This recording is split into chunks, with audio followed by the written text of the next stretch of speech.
I call to order the Plan Commission meeting of September 24, 2019. Before we proceed with roll call, I would like to introduce our new Plan Commissioner, Ryan Grady, who has an extensive background in education.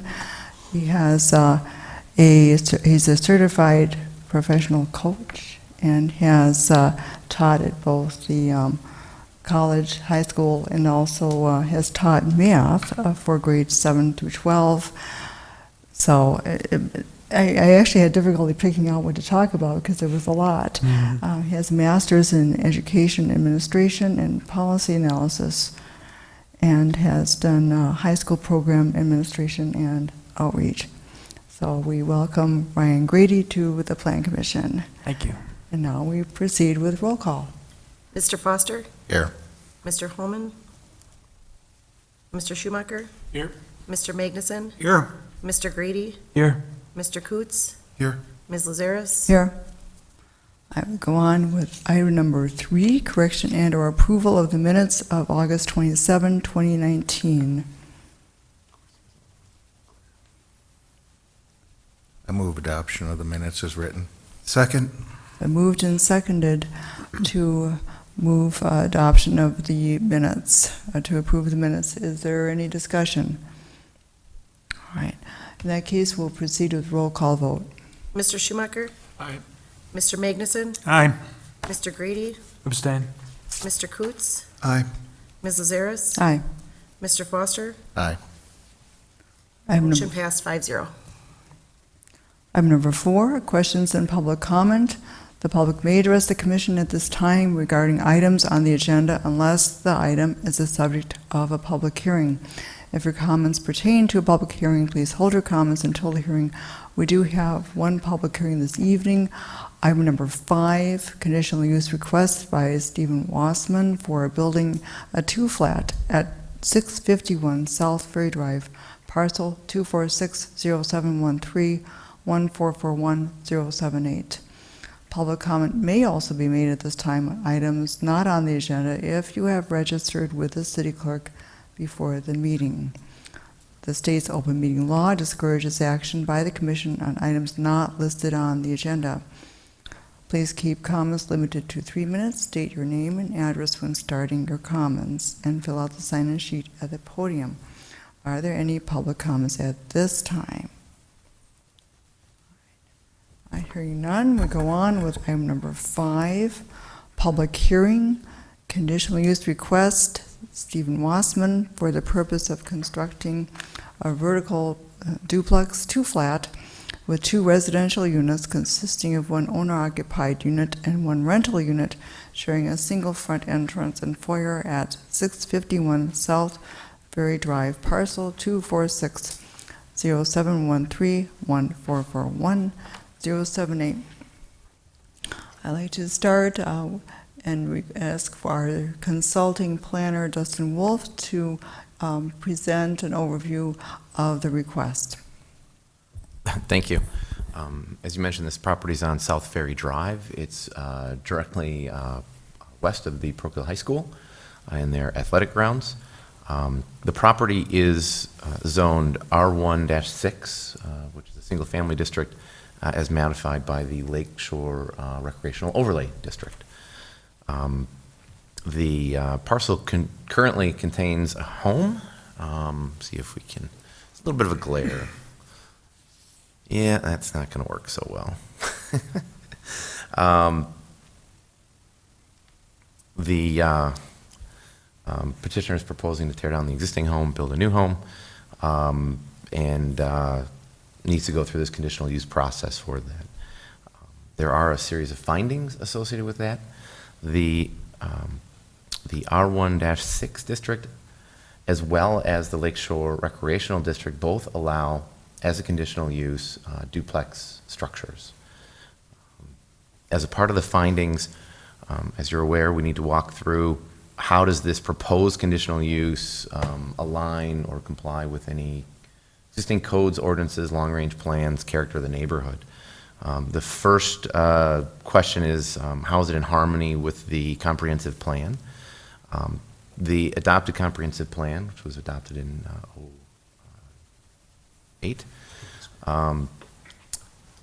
indicates that while the future land use category for this area is single-family residential, the plan does specifically state that the city should continue to allow two-family dwellings in both existing and new single-family areas in accordance with the recommendations for the two-family residential future land use category.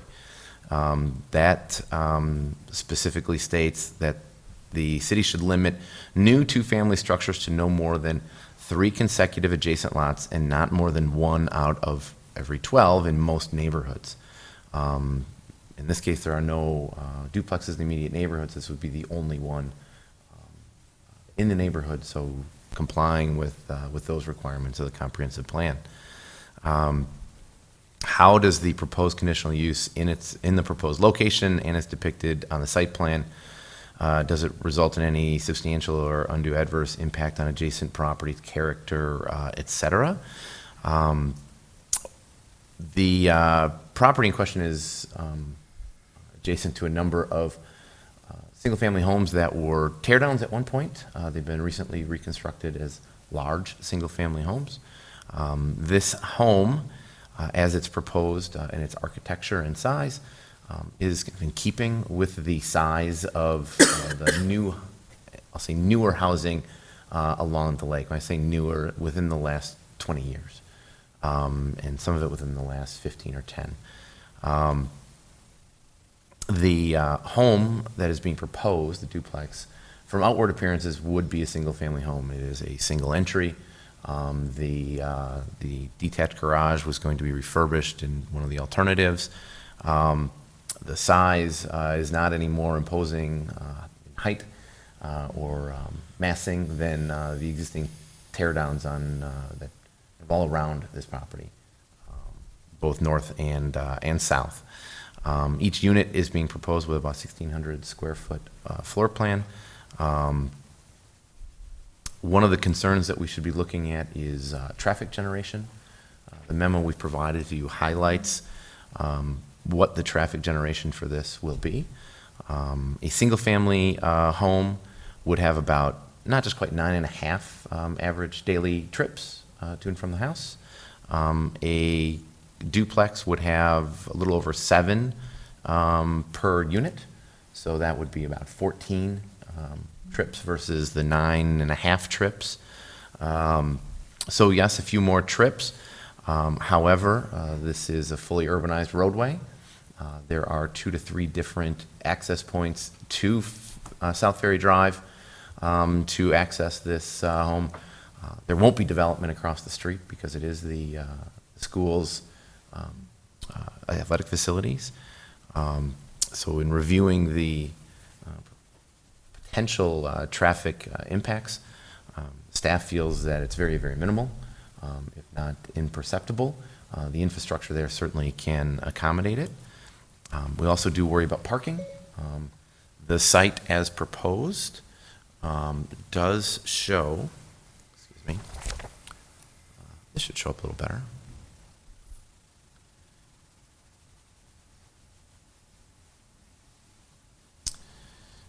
It shares a driveway with the residence to the south. It does have a 2-car garage existing, and there is proposed to be plenty of paved surface for additional parking. It does meet the zoning code requirements for parking requirements for a duplex. And again, there is, I would say, ample off-street parking made available on the property itself. Certainly, at least 4 vehicles could be parked in the driveway, if not 2 more in the garage. And then, of course, we worry about green space requirements. We are required to maintain 50% of the site as green space or permeable surfaces. So as we evaluate how much permeable or impervious surface is being added or will result with the redevelopment of the site, a breakdown was provided that does illustrate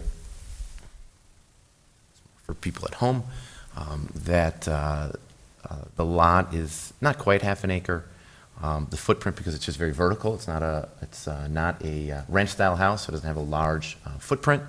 Even with the added driveway asphalt, it would still maintain about 75% of the site in green space. So it does comply with those requirements as well.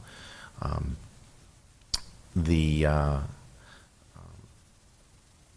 opinion of staff is that not only does it meet the bulk requirements, but from outward appearances, it will look like a single-family home, and it doesn't result in any undue or adverse impacts on the neighboring properties. I'd venture to guess that if you didn't tell somebody it was a two-family structure, Yeah. they probably wouldn't know it was a two-family structure. Again, we ask about, the code asks about consistency of land uses, et cetera.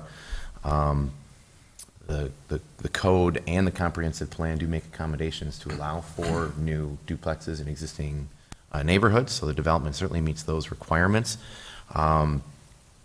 The consistency of land uses in comparison with surrounding properties. This is not a tipping point for the neighborhood by any stretch of the imagination. This is a considerable investment to construct this. This is not a situation where you'll have two kind of glaring front doors and two-car garages on the site facing the neighborhood. Again, it does continue to use the shared driveway that's in place. You don't have additional curb cuts resulting in the neighborhood. And it does provide for a housing product that isn't available in this area of the community, which is certainly something that we have strived for through the comprehensive plan to try to achieve, is a variety of housing types and styles within a neighborhood. It's important to note that there's nothing to preclude any single-family homeowner from renting out their house. So it's just assumed that a home will be owner-occupied, but there is nothing in any zoning code that prevents or can prevent someone from renting out a single-family home.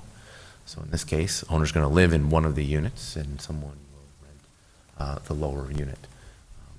The petitioner has expressed that there is a desire to have the ability for their a unit for family, age in place possibility. There is nothing that says that has to happen.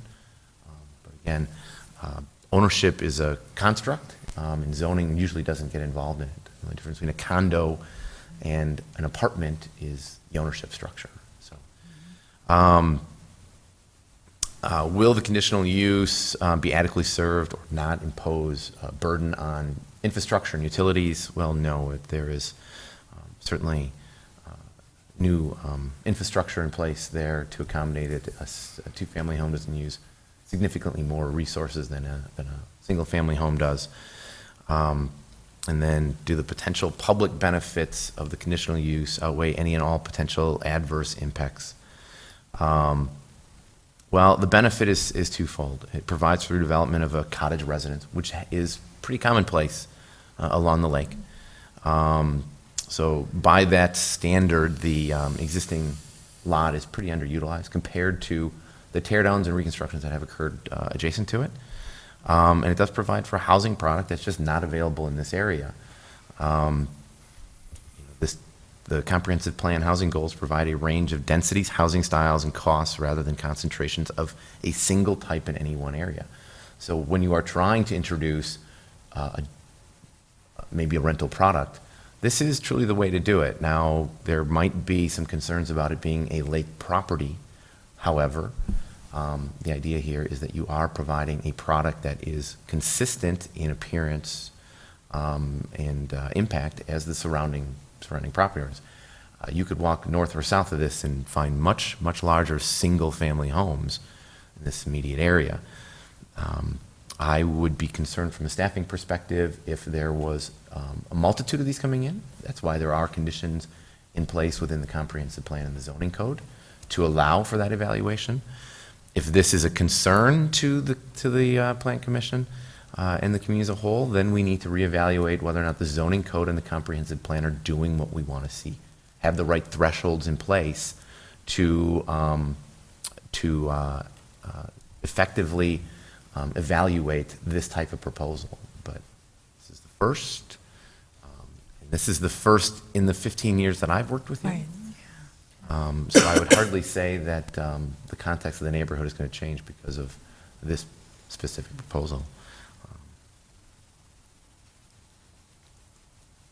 Thank you, Mr. Wolf. The public hearing is open. Mr. Wassmann is here. If you would have something you would like to say at this time, that would be fine. Sure. And, then, So my name is Steve Wassmann. I've owned this property for 15 years. I have been associated with the area for 46 years. I put my first foot in the Rock Lake when I was 6 months old. My heritage goes back into the Woodland Beach Resort area, and my parents still have a trailer in that resort area. And so I've owned this particular property for 15 years. Some of you may know I own a couple other properties on the lake as well. I have an emotional attachment to this one just because of the location. It's got a great sand bottom, beautiful sunsets, and I explored a lot of other options, and I keep going back to this property. The reason why I wanted to build a two-flat is twofold. One, I'm a single guy. I don't know if I'm ever going to get married. The main thing Dustin mentioned is that I've got some older parents who are 86 and 87. More than likely, they'll be spending more time with me, probably sell the trailer at some point. And then the other aspect to that is a couple things. I wanted to help defray property property tax costs. Right now, I consider my house almost a shack relative to my neighbors, but I still have a property tax bill of about $12,600, and that's pretty steep for seasonal use. I plan to use this seasonally, and so I wanted to generate some rental income so that I can help defray those property tax costs. The previous owners of this house had to sell because they just couldn't afford the property taxes, and back 15 years ago, it was around, I think, $4,500, $5,000 a year, and on a fixed income, that was difficult to manage, and so they ultimately had to sell. I don't want to be in that position again, or myself, and so having that ability to rent one unit and generate some income and help defray the property tax costs will help me hold on to this property for the long term, which is my goal and intention. I actually designed the house myself, or the duplex myself. I have pamphlets if anyone sees the designs of it. I wanted to keep it in character with the surrounding area. I venture to project that this proposed structure is probably smaller than my southern neighbor house that's depicted in 41079. So it's not going to be an overly massive structure as Dustin suggested. I intentionally made it vertical and with a single entrance so that it looks like a single-family home. I didn't want it to look like a duplex from the outside. No one would never ever know unless they knew me or had a conversation with someone. As far as traffic is concerned, initially I plan to use it just on a weekend basis and maybe 1 or 2 weeks in the summer. And then I hope to have annual tenants in there. They'll be using it more often, going to work and whatever they do on their daily life. But I don't anticipate a high number of traffic volume increase because of this proposed development. I think that's about it, unless people have questions or we hold off to a different section for that. Certainly, when we go into our discussion, then they may have questions of you, and then we'll invite you back up Okay. to answer any questions they might have. All right, thank you, Mr. Wassmann. And with that, we'll close. No one, let the record show there was no one else here to speak in the public hearing. So we'll close the public hearing and to go on to item number 6, discussion recommendation on conditional use request.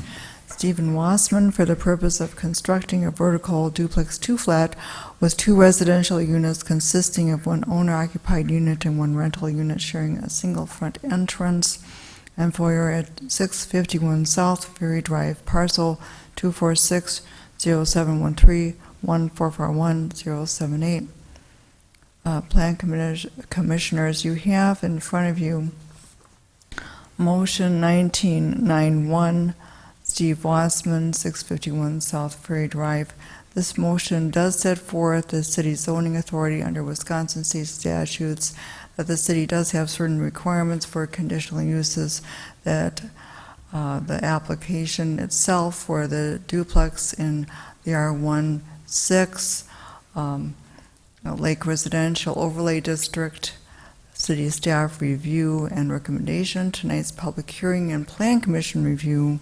This motion provides for a plan commission recommendation that the city council grant the conditional use permit and subject the petitioner to meeting any conditions outlined in the planner's memo.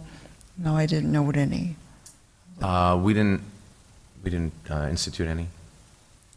All right, very well, very well.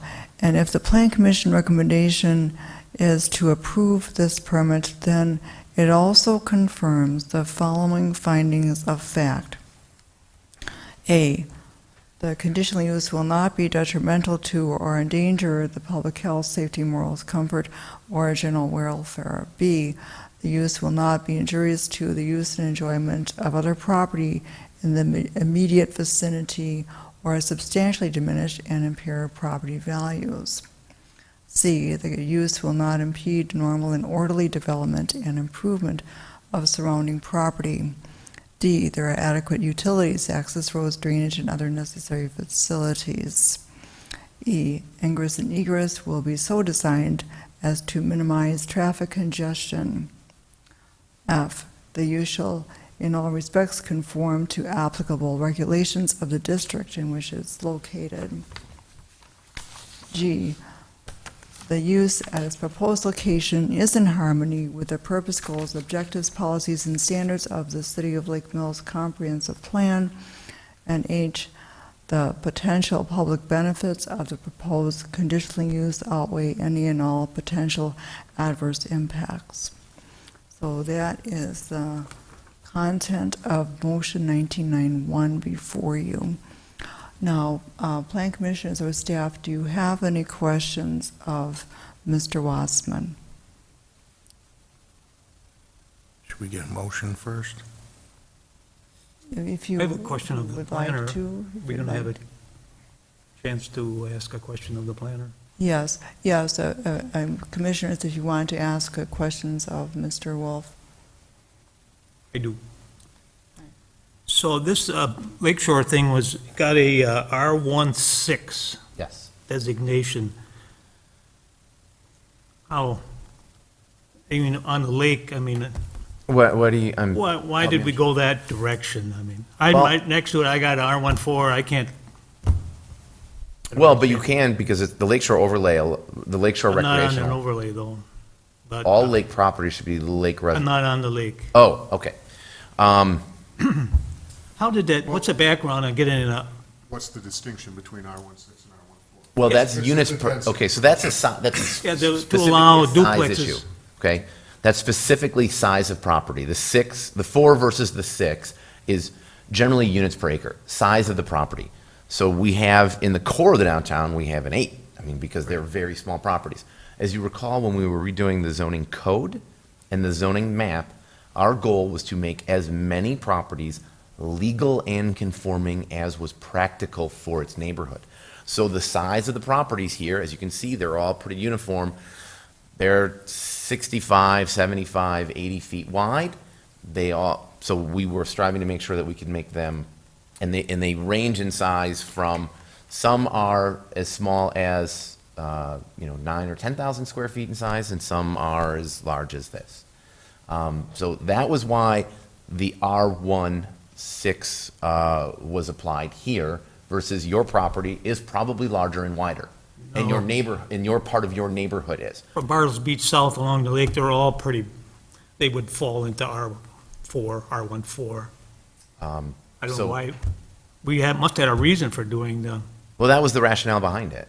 to make them conform. Well, is the, They already conform.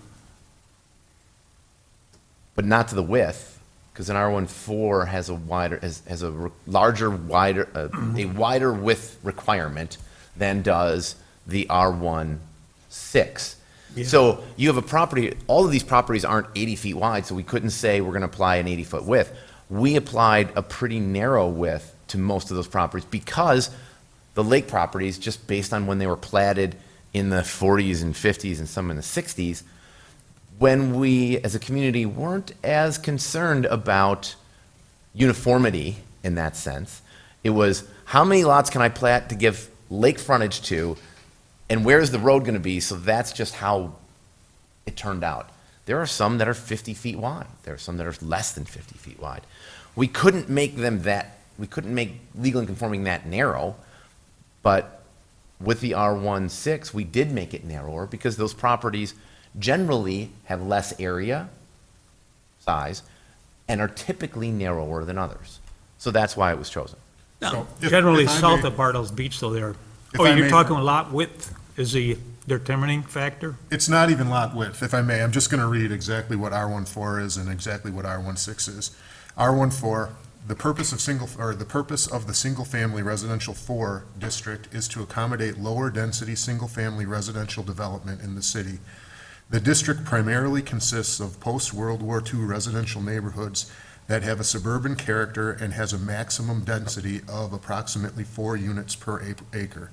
The only difference between that definition for R14 and the definition for R16 is that 6 units per acre is what's afforded under R16 designation.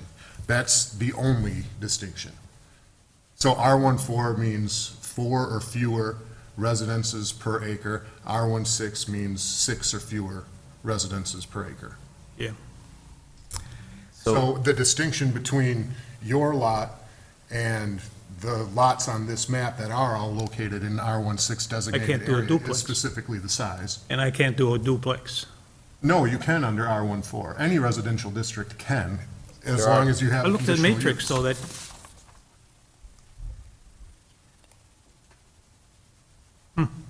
Isn't that accurate?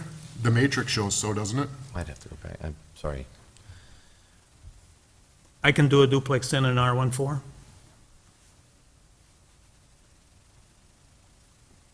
No, actually, you can't in R14, you're correct. And New single, new 6, twin. 8, and New twin home is a permitted use in R14, but specifically duplexes or townhouses are not, and not with a conditional use either.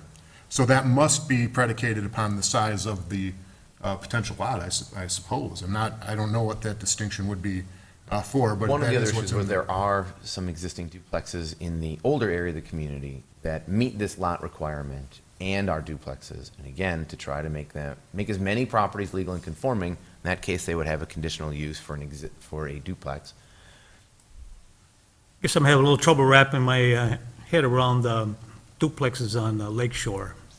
Again, that was decisions that were made 5-6 years ago. And then on top of that, the comprehensive plan was very clear as to it wants to institute the ability to have duplexes within existing neighborhoods, whether it's in a single family or in the planned neighborhood districts. And it's spelled out. Now, keep in mind, I didn't work with you on that.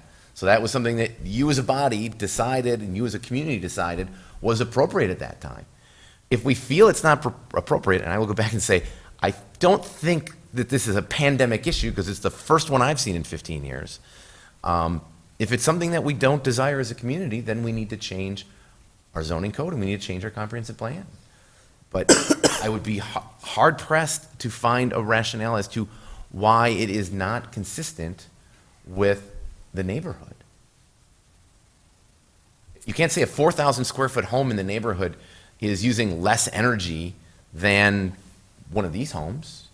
You certainly can't say that because it's 4,000 square feet and this one's 3,300 square feet, that it's not compatible. And most of the homes that are in the teardowns are taller than this home was proposed to be. And many homes in this area have much less green space available to them. So again, if it's just that we have an uncomfortableness with the fact that a duplex is being proposed on a lake lot, we have conditional uses that allow up by Bartles Beach to have rental units. If we want to change the code, we should change the code. And if we want to change, if we're really opposed to this happening in the future, that's the mechanism. But based on your current codes and ordinances, this is the process. And you can vote no, but you better have a rationale for it because the statutes are very clear when it comes to conditional uses. And I'm not saying that you can't vote against it, but be very clear as to why, and it better because it doesn't comply with your findings of fact. Thank you. I, Okay, now, moving on to what are the conditions of a conditional use? Are there specific conditions that have to be met here? the zoning code spells out what's required for duplexes, it spells out all the bulk requirements. So it needs to meet the bulk requirements for the R16 district. Okay, when it says owner occupied, then that space is not rentable then? Well, he's telling you that, the petitioner's telling you he expects to live in it, and he expects it to be his. That's, owner, again, there's nothing to prevent the guy next door with his 4,000 square foot home from renting it out. He could have two The rental rental. spaces then if he chooses. If he wanted The to rent it applicant. out, I mean, it's a duplex, that's the assumption. It's 2 units on a single property. If he was condoing it, then the assumption is they're owner occupied, but there's nothing to prevent someone from owning both units and still renting one out.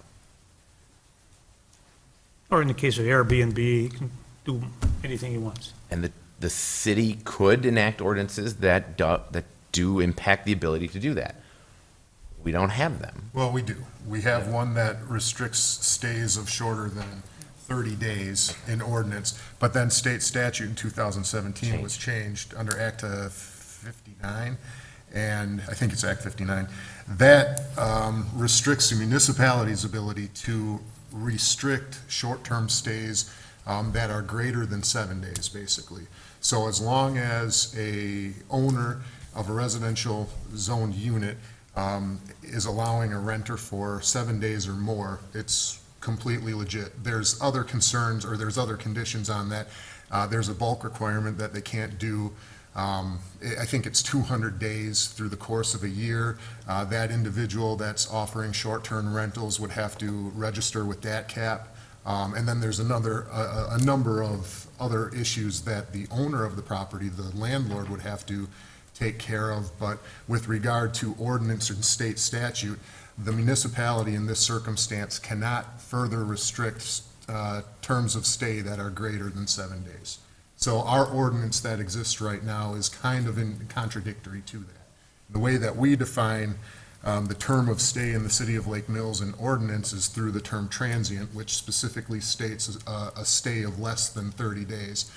In our ordinance, we're not allowed to rent for to transients for stays of less than 30 days, but that's turned on its head by the state statute. So 7 days or more, we must allow as a municipality.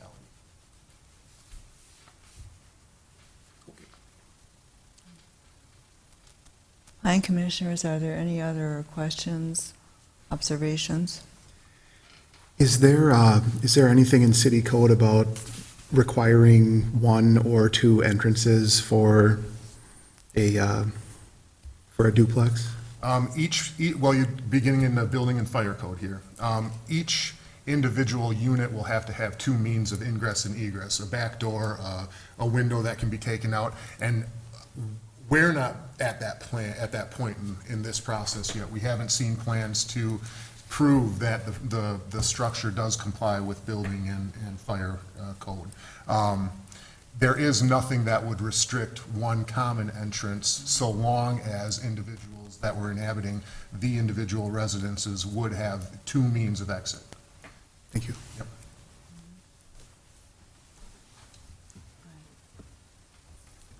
Planning Commissioners, are there any other questions, comments?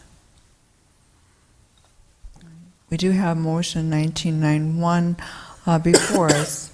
Would anyone like to make a motion regarding this prepared motion?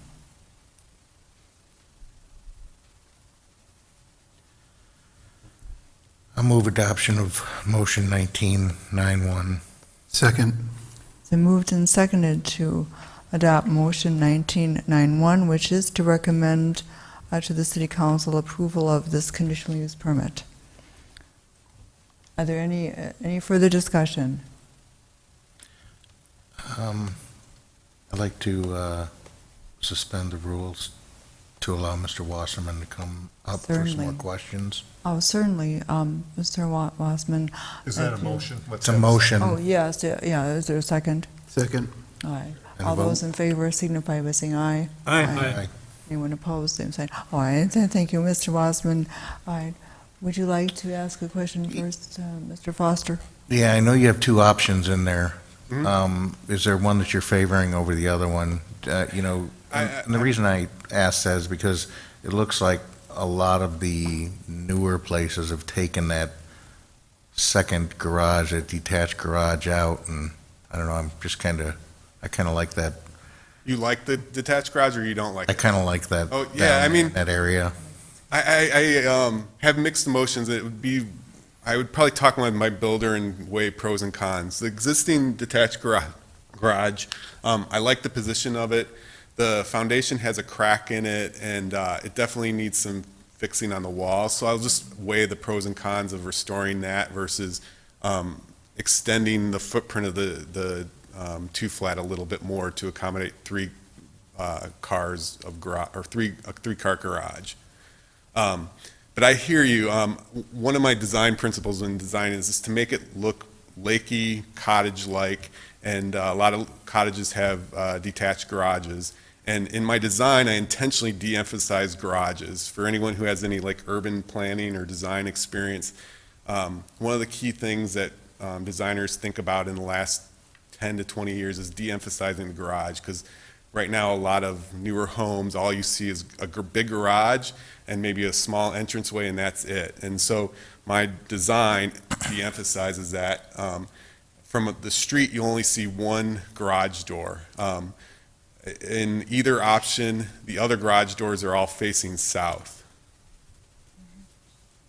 So there was a reason behind asking that, because I know that we haven't seen a two-flat out there, but we did just see the thing come through at the mother-in-law suite, and having that extra garage That out. was the guest house muley. Right, that could allow him to have that later on in the future also. That'd be a conditional use. Yep.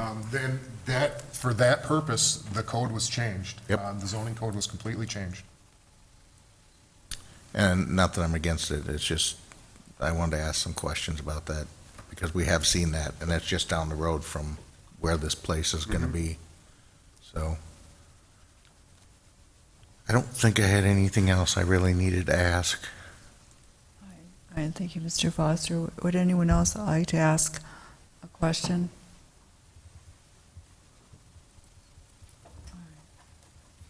Are there any further comments or questions before we go to a roll call vote?